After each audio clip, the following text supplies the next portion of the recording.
La première question donc, vous est posée par Charles-Henri Lebrun. Bon, on va s'entendre, la salle n'est pas très grande. Ah, c'est pour le...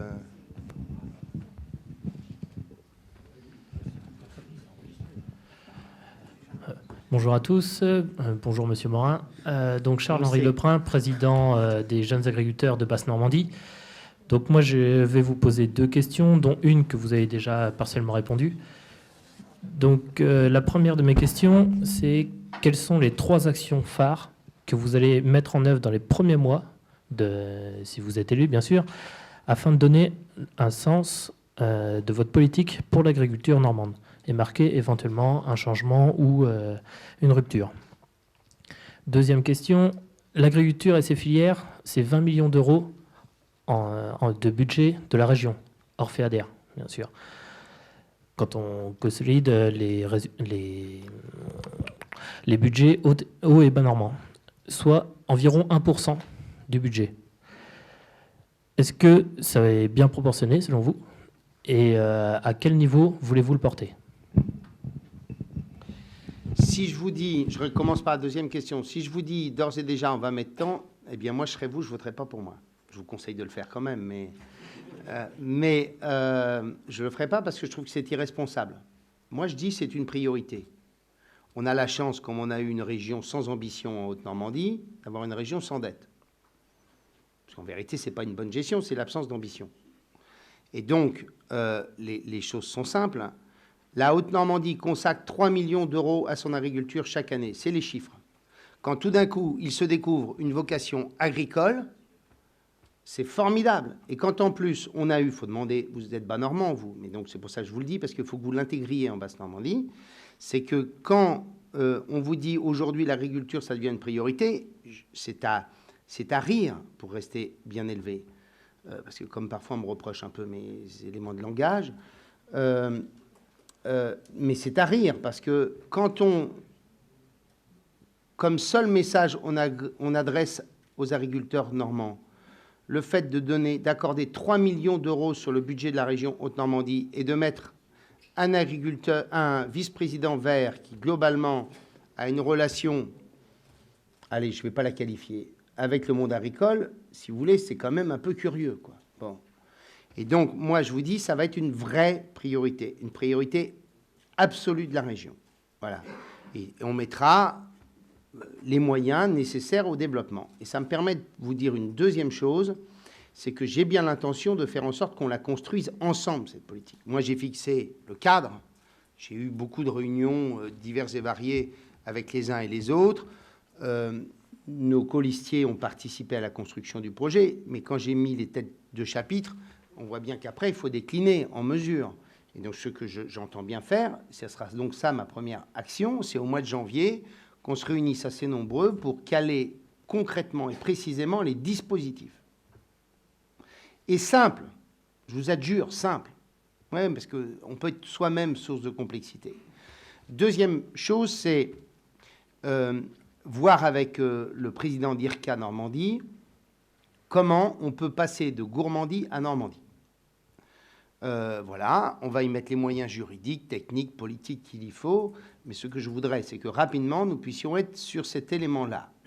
Le troisième, quand est le salon d'agriculture ? Février. Eh bien, ça va être ma troisième mesure. C'est qu'on sorte de cette présentation indigente de l'agriculture normande au salon de l'agriculture, où il y a des départements qui font un boulot formidable avec une très belle présentation, et d'autres où ça se limite à des bureaux. Je parle de la Seine-Maritime. Bon. C'était la Seine-Maritime d'hier. Pardon, hein. Non, mais j'ose pas le regarder. mais petit département avec des petits moyens. Mais voilà. Et le troisième, c'est qu'on ait un stand sur le salon de l'agriculture qui soit à la hauteur de ce que représente l'agriculture normande en France. Voilà. Je regarde d'autres régions. Quand vous allez au salon et que vous regardez le salon, déjà, on va arrêter de parler par département. On va essayer de considérer que le seul imaginaire qui vaille, c'est quand même l'imaginaire normand, et de planter le drapeau et de le planter comme il faut pour qu'on se trouve. Et après, mais je n'ai pas dit que c'était du domaine du symbole. Sur le reste, J'entends bien que la proposition majeure, c'est qu'on construise ensemble très rapidement les politiques qui conviennent à partir des thématiques qu'on a définies. Très bien. Question suivante donc de Sébastien Windsor, président de la Chambre d'agriculture de Seine-Maritime. Nous vous écoutons. Bonjour. Vous aurez demain à choisir, on va dire, le ministre normand de l'Agriculture. Alors je vous rassure, je ne vous demande pas de nous donner son nom tout de suite. Simplement, vous nous avez dit qu'il ne serait pas en charge de l'environnement, de ce que j'ai entendu. Voilà. De quoi d'autre sera-t-il en charge? Et puis la question essentielle, c'est quelles instructions vous lui donnerez, notamment sur 2 sujets. Celui de l'accompagnement de l'élevage, qui pour moi, auquel vous devrez vous atteler rapidement, puisque l'élevage est dans une période de crise sans précédent. Et puis, quelles instructions vous lui donnerez pour traiter des sujets environnementaux? Pardon Sébastien, mais la première chose, c'est que j'ai bien l'intention de m'en occuper beaucoup aussi. Tant pis pour le vice-président en charge, mais voilà, je compte... voilà, c'est un sujet que j'aime. Je vous rappelle que, même si on m'a reproché les mots, mais mon père, c'est le métier que je voulais faire, donc j'ai le sentiment que, bon, voilà, finalement, il a bien fait de s'opposer à ce que je fasse ce métier-là, vous allez me dire, mais enfin, en même temps, donc j'ai bien l'intention de m'en occuper, moi. Donc le vice-président, il aura reine courte, pour prendre des expressions que je connais, sur le sujet. Bien, je le dis, bon, voilà. Moi, ce que je veux, c'est qu'il soit innovant. Je veux qu'il soit curieux. Je veux qu'il soit inventif, imaginatif. Et que cette invention et cette imagination, il la mette en harmonie, ou tout du moins construisent et co-construisent avec vous ensuite les politiques à mener. Voilà, c'est ça que je lui demande. Ce que je lui demande, c'est qu'on soit assez... Quand je parle de mon programme, mes projets économiques, quand je parle de mon fonds d'investissement en matière de développement économique, ma seule inventivité, si je puis dire, a été d'aller voir dans d'autres pays ce qu'on pouvait faire de bien. Donc nous, il faut qu'on aille voir aussi dans les autres régions ce qui peut être fait d'intelligent, etc. Et surtout, je vais lui demander de faire simple. Je le répète une nouvelle fois, je veux que ce soit simple. Que quand un agriculteur dépose un dossier sur, et j'en viens à ma deuxième question, sur la modernisation de son bâtiment d'élevage, que le pauvre, il n'ait pas 18 mois pour construire, pour avoir ses accords de financement. Quand, puisque je ne l'ai pas évoqué, nous mettrons en place un mécanisme en faveur de la méthanisation et des revenus accessoires de l'agriculture, que l'agriculteur ne mette pas 4 ans pour savoir comment les choses vont se passer. Bien. Et donc, ce que je veux, c'est qu'il soit à la fois celui qui va co-construire avec vous et avec moi le projet, dans son détail, qu'on soit en capacité de pouvoir présenter tout cela, puisque je me donne 6 mois pour construire la gouvernance nouvelle de la région, qu'on soit en capacité de décliner tout ça dès le budget 2017, et que dans le même temps, nous prenions très rapidement des mesures en faveur de l'élevage. Donc ça sera, à chaque fois qu'il y aura des appels d'offres, de faire en sorte qu'au lycée, on leur dise on va changer un peu la donne sur l'histoire. Donc ça, on peut le faire tout de suite. Et deuxièmement, de voir sur des dispositifs type modernisation des exploitations, équipements nouveaux, etc., ce qu'on peut faire avec eux et qu'on mette en place dans un budget modificatif en février ou en mars prochain. Merci. 3 questions de la salle. La première avec vous. Merci, Jean Curmel, producteur de lait dans le Calvados, et pour la circonscription. J'ai juste un aspect de formalité, on va dire. Enfin, j'attache beaucoup d'importance à la hiérarchisation des choses. Et vous avez dit tout à l'heure, en premier lieu, dans les 3 sujets qui étaient importants, l'approvisionnement des lycées. Et en deuxième lieu, la productivité, la compétitivité, la modernisation. Ben, comme il faut toujours finir par une question, je vous demande si vous êtes prêt à inverser le sens, inverser la hiérarchie. Pour moi, c'est les deux en même temps. Pourquoi c'est... Enfin, pardon. Poser plusieurs questions. On va prendre plusieurs questions.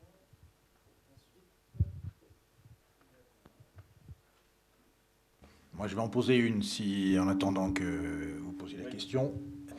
Ligne nouvelle Paris-Normandie, il y a un vrai problème de transport dans cette région. Néanmoins, on n'a pas envie de consommer d'espace agricole, nous, ou qu'il soit consommé intelligemment. Voilà. Comment est-ce qu'on fait que ça marche mieux? Oui, bonjour. Agricultrice jeune installée dans l'Eure. Vous nous avez dans l'Eure, à côté des Andelys. Vous nous avez parlé de beaucoup de choses, y compris de la recherche. Moi, je serais curieuse de savoir, ou du moins que vous nous précisiez un peu plus les investissements qui seraient faits dans ce sens-là, surtout aujourd'hui, à l'heure où on sait que la seule école d'ingénieurs en agriculture de la région sera absorbée par une école d'une autre région.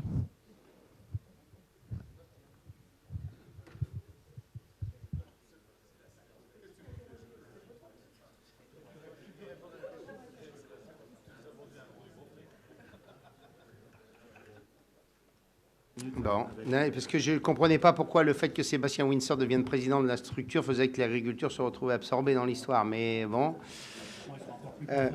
ouais, enfin, c'est pour ça que je demandais, parce que je pensais qu'il y avait peut-être eu des changements de... Donc, bon, voilà, je ne peux pas vous dire autre chose que ça. Sur la recherche, plus globalement, c'est pas moi qui vais vous dire aujourd'hui, ce matin, qu'est-ce qu'on doit faire. Tout ce que je sais, c'est que quand je rencontre un certain nombre d'acteurs, je prends la filière lin, pour prendre un exemple, ils sont en demande d'être sur des programmes de recherche autour du bâtiment ou autour d'un certain nombre de valeurs ajoutées diverses et variées. Moi, je ne suis pas chercheur, donc je ne vais pas le faire à la place. C'est pour ça que je vous ai parlé d'une filière dans laquelle on construirait des programmes contractualisés sur 3 ans avec des garanties de ressources, parce que mon idée, c'est qu'il y ait les mois de discussion nécessaires pour qu'on puisse construire quelque chose de solide, de fiable, à partir des priorités que nous nous sommes fixées. Moi, s'il y a des nouvelles pistes sur un certain nombre de produits liés à telle ou telle partie de notre activité agricole, malheureusement, je n'ai pas l'omniscience, donc je n'ai pas forcément la réponse à ça. Ce que je veux, c'est qu'on s'ouvre l'esprit et qu'on regarde comment on peut construire ça. Voilà. On m'a parlé de différents sujets, mais je pense que ça nécessite quelques mois de travail avec les labos, les centres de recherche, les universités et la filière. Voilà.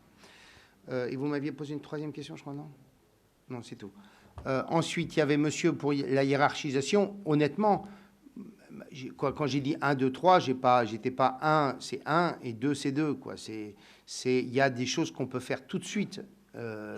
Et d'autres qui méritent plus de temps, comme le sujet évoqué par Madame tout à l'heure. Je pense que le fait de mettre en place des régimes de soutien pour l'élevage, qui est une région dans laquelle, moi je suis encore dans une région de polyculture, donc mes copains éleveurs, je les entends.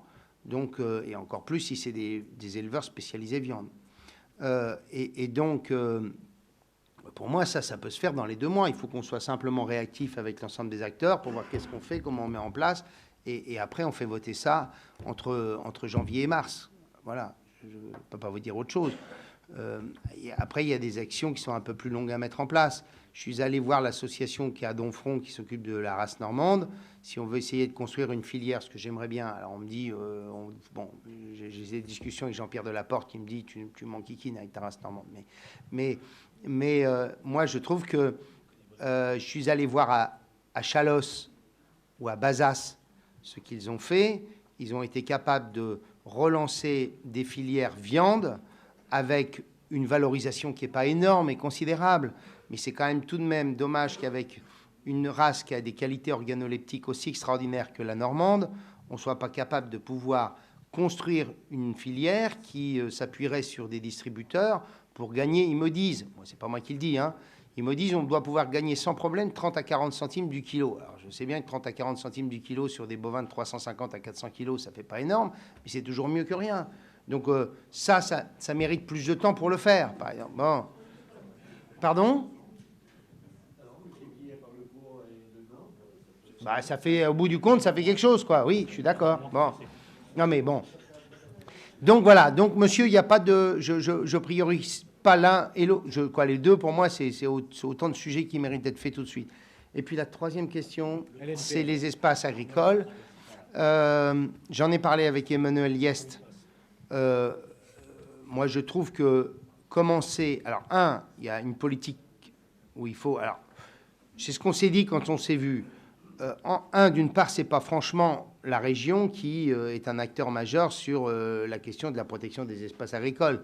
Je ne citerai pas de communes ni rien, mais quand vous voyez parfois des zones d'activité avec de la bonne terre qui sont très largement sur des superficies assez incroyables, bon, là, j'allais dire, la région, c'est un peu compliqué parce que c'est d'abord un projet d'agglomération. Bon, mais avec Emmanuel, on était bien d'accord pour considérer que commencer à faire l'achat de terre et le stockage des terres pour une ligne dont on commence simplement les études, c'était de toute évidence très prématuré et que on n'avait pas l'intention de se lancer là-dedans tout de suite.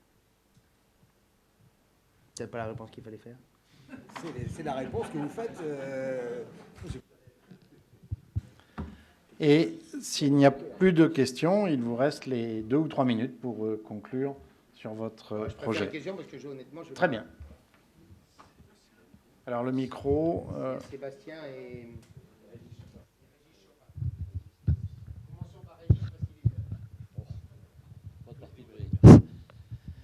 Oui, l'agriculture française, elle souffre d'un manque de compétitivité et on le constate dans de nombreuses filières. Donc je voulais savoir qu'est-ce que la Normandie conquérante pouvait, je veux dire, à quoi elle pouvait travailler pour améliorer ce déficit de compétitivité pour nos filières agricoles normandes. Sébastien va prendre les deux en même temps. Ma question était toute simple. On a vu fleurir ces dernières années beaucoup de parcs, réserves, zones littorales protégées, etc. Je voulais connaître votre position sur ces problématiques-là de protection des territoires en créant des parcs, en extendant des zones Natura 2000, etc. Bah, on n'est peut-être pas obligé de continuer, quoi. Voilà. On ne va pas non plus les rayer, soyons clairs. Mais on peut peut-être aussi considérer qu'on a déjà acquis des dimensionnements relativement suffisants sans être obligé de continuer à faire ce genre de choses. Voilà ce que je peux dire sur le sujet. Régis, quant à la question de la compétitivité, si j'ai employé ce mot, je l'ai fait à dessein, parce que bien souvent, on n'ose plus dire ce mot-là, pour les raisons que j'allais dire un peu en miroir inversé de ce que disait Sébastien Windsor à l'instant. Moi, je considère qu'une politique agricole, ce n'est pas simplement une politique en faveur des filières courtes, des niches, etc. C'est très important. Je pense qu'il y a un gros potentiel et qu'il faut bien entendu valoriser ce potentiel. Je pense en effet que l'agrotourisme a complètement sa place, notamment dans une région de court séjour comme la nôtre. Mais moi, ce que j'ai voulu adresser comme message, c'est de dire, j'ai bien l'intention de faire en sorte qu'on améliore le compte d'exploitation, qu'on favorise le compte d'exploitation des agriculteurs en leur permettant d'avoir une compétitivité meilleure, même s'ils sont en général de très bons techniciens. En général, ils font déjà le mieux qu'ils peuvent, parce que de toute façon, s'ils ne font pas le mieux qu'ils peuvent, ils sont sous l'eau. Donc, mais ça, c'est le boulot qui est à construire avec vous. Je vais pas, la région ne va pas tout régler, mais la région, ce sera mon mot de la fin, la région est l'acteur unique en matière économique à partir de maintenant. On n'a pas parlé de la gouvernance et des problématiques entre départements et régions, mais le seul acteur en matière de développement économique désormais par la loi, c'est la région. Et une partie de la reconquête économique de la France, ce sera aussi par la politique régionale. Bien entendu, on ne peut pas s'extraire d'un environnement national, mais je pense que dans la compétition qu'il peut exister aujourd'hui entre les territoires, une partie de notre capacité à être performant dépend des politiques régionales, qui sont mises en œuvre. Et c'est bien ça tout l'objet, d'où le fait que j'ai volontairement et sciemment, en sachant quelles en étaient les conséquences en termes de messages, que j'ai volontairement utilisé parce que ça me paraît important de dire que l'agriculture, ce n'est pas simplement l'occupation de l'espace.